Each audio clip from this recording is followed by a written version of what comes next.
everybody, the Vaping Heed back with another review for you. Thank you very much for joining me. How you all doing? Hope it's all mighty fine and good. Today we are looking at the Scents Mesh tank.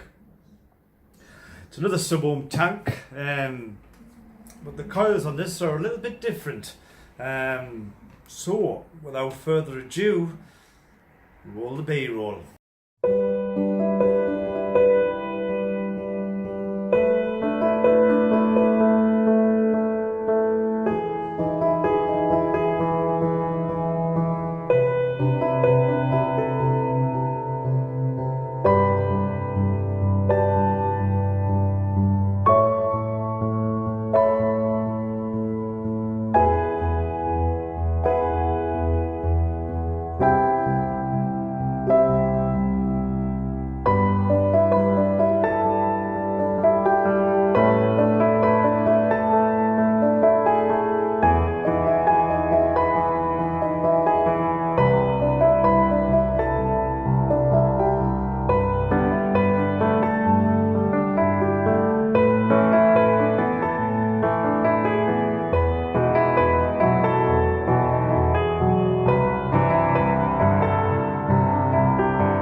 Right folks, here we are down at the table with the Scents screen tank. I've put a little slice in there because it's obviously stuck with a sticker. This is just a sleeve that slides off.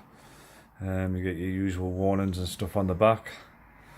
Nicotine warnings, etc. and all that stuff. The box itself, open it up and you have the Addy, which is very nice. This one I've got like a red one. I must admit I'm not keen on this colour, but there are colours available which we'll talk about when we get back up to the face cam.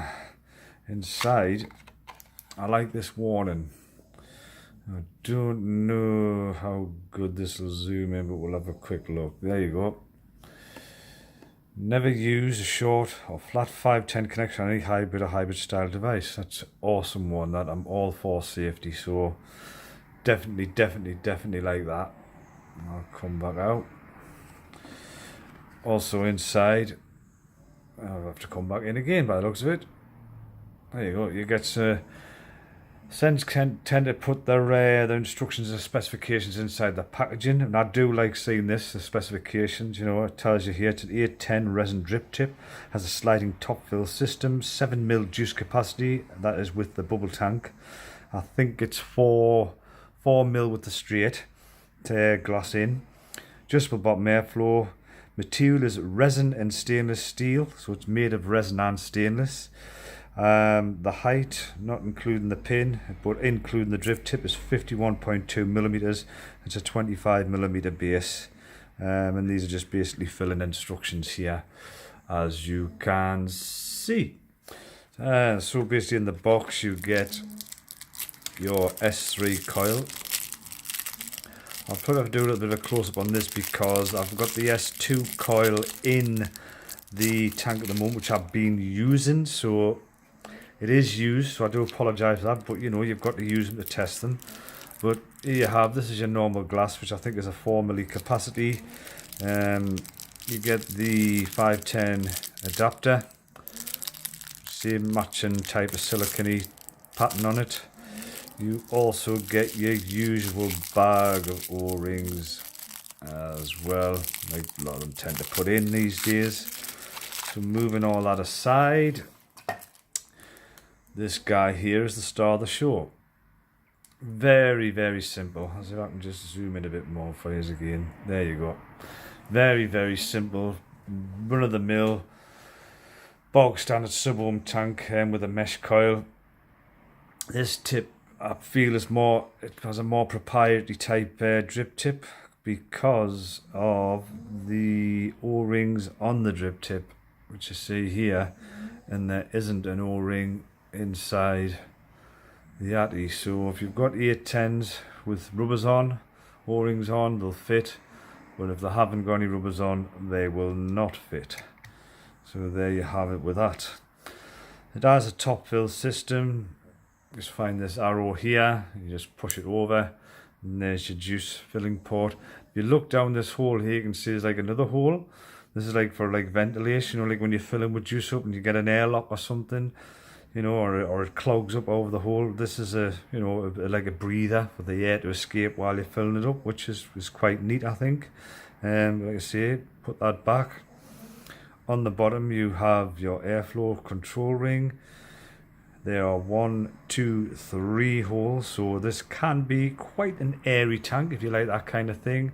But whatever you move on one, you move on all of them.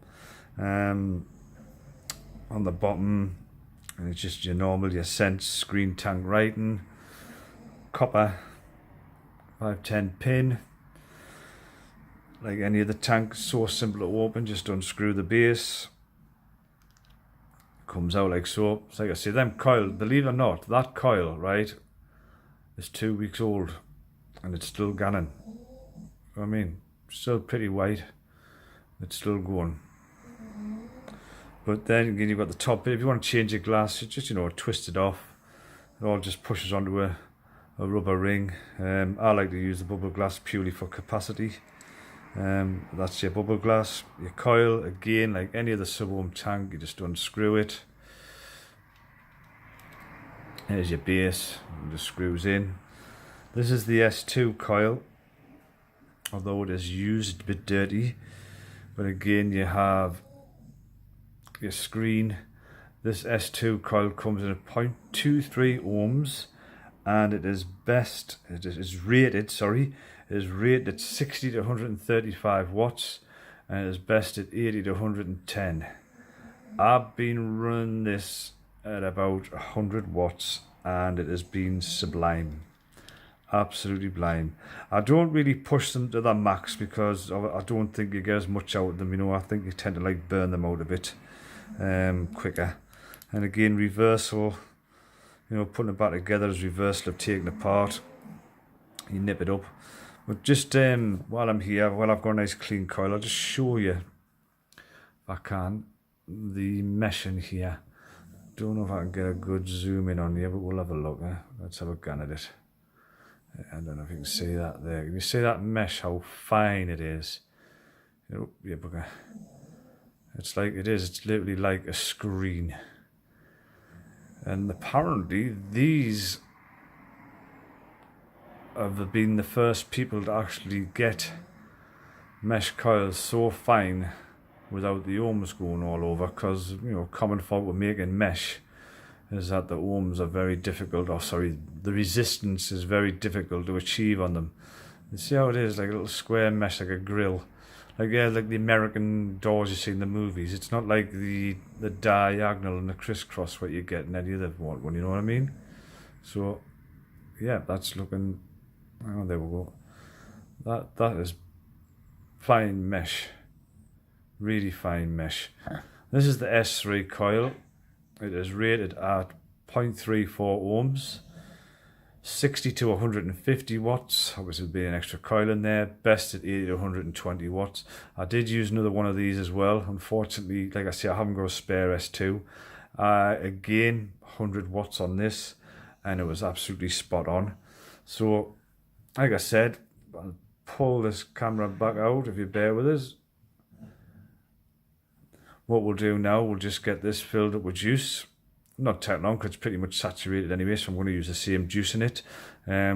Take it up top, have a vape, and I'll give you some of my thoughts and tell you what I think. Okay, see you up top. Cheers.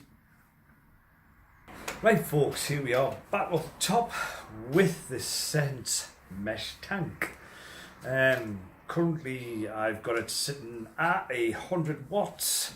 Airflow is about halfway. It's coming out about 0.3 on the resistance, 0.32 coil. I am currently vaping on this cherry cake donut. I don't know if you can see that. By Butter Vapes. It's an almond sponge with cherry jam encased in a sweet pastry crust. Very nice, I might say so myself. So, 100 watts, airflow halfway open. Let's have a two there.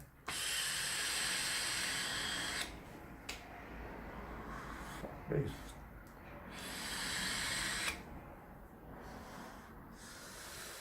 As you can see, the vape production is absolutely whoa. We're almost choking on it, it's that much, Jesus. The flavour, oh, awesome. Look at folks, I mean, at the end of the day, this thing cost me $16.99. I'm a bit late at the party with it. It's been over 4 or 5 months. I think it was about 25, 30 quid when it came out. Down to $16.99 plus postage, and that's in the UK. And for me, it's an absolute bargain. For all you people that's vaping on a budget, this is a bargain because this is up there with your Falcon King and your Freemax Mesh Pro. It's there. It's standing toe to toe with them at a fraction of the price. The coils, yeah, they're high powered. They need a bit more wattage to get them going. I mean, this is my second tank on this. Then I think it's bedded in now on the second tank. I ran the first tank of juice at around the 85 watt mark. I got about halfway down, I bumped at 90, finished the tank, whacked into the tank in of juice, 90 watts, and I'm up to 100 now, and for me 100 is there. I haven't pushed any further. I think if you do push these to the max wattage, you don't get as much, longevity or whatever that word is out of them, basically they don't last as long. When I've had this dual one in, before the review, obviously I put a new one in for the review, but I had the S2 one in. It's been in 2 weeks, and I'm still going on it. And I'm a moderate to chain vape, so yeah, you do get a little bit out of them, But that subject depends, if you chain vape or anything. It does come out in a number of colours. Fortunately, I got the red. I'm not a fan of the red. There's like a black one with like white marbling. And I think there's like a white one with black marbling. And I do believe the Brunger one out made of wood. Yes, you heard it right, folks, wood. I seen them, I was doing a bit of research on it as well. I seen an American reviewer had one. He said it was okay, like the only thing he had was your airflow ring split. So whether that's down to the wood drying out or reacting to the juice or whatever, I don't know. But I think that makes us stand out to the coils. I know they need a bit of high power, because obviously they're fine mesh. They've got cotton and I think it's wood pulp in them as a wick. And honestly, the flavour's banging off it. I mean, like I say, I've waited a little while to get it, because obviously the price drop. I think 4 or 5 months ago this came out. I think you're looking at 25 to 30 quid. I'm getting that for £17. You're vaping on a budget. I mean, it's a no-brainer. I mean, I can't really fault the tank. It's a general, a sub-ohm tank that takes a coil. And they're all pretty much more or less the same in a sense, design-wise and functionality-wise. The only downside, I think, with this is a 10 drip tip. See, it's got the O-rings on the tip, and there's no O-rings in the actual actual tank. So if you've got any drip tips with O-rings, they'll fit. If you've got drip tips without O-rings, they'll just fall out. But generally, these have actually nailed it with this, because with the coils, they're like a mesh. Like you see on the film, the American screen doors, really fine mesh. So that kind of, size-wise, when you compare it like the other ones, they've got like a chain link, like a crisscross mesh, but they're more spaced apart. So the idea with this is, more mesh in contact with the cotton, so therefore, burns the juice more efficiently, and the flavours there as well, and they've done it. I think these are probably, I do believe, I'm not 100% sure, these are the first people that's actually getting this mesh down so fine. And I know with mesh coils you have a lot of problems with resistance, because the gans are low, but these have apparently nailed it. So yeah, for 17 quid in the UK for postage, and you're on a budget, it's a no-brainer. I definitely like it. Not sure on the colour, but I like it as a tank. It's really good. My missus has got her eye on it, she likes red, so it'll probably end up in her collection, but definitely worth their punt, for 17 quid, without a doubt. You know what I mean? So I'll leave this one at that one, guys. Like I say, it's cheap, yes, but it performs. It's up there with your Falcons and your Freemax. It's there. It stands toe to toe with them. Is it better? Probably not, but it's matching them at a fraction of the price. So go for it. Definitely go for it. So that being said, I'll leave this at that. I've been Kenny the Vaping Heed. Stay safe, vape safe, and I shall see you all very soon on the next one. Cheers now. Bye.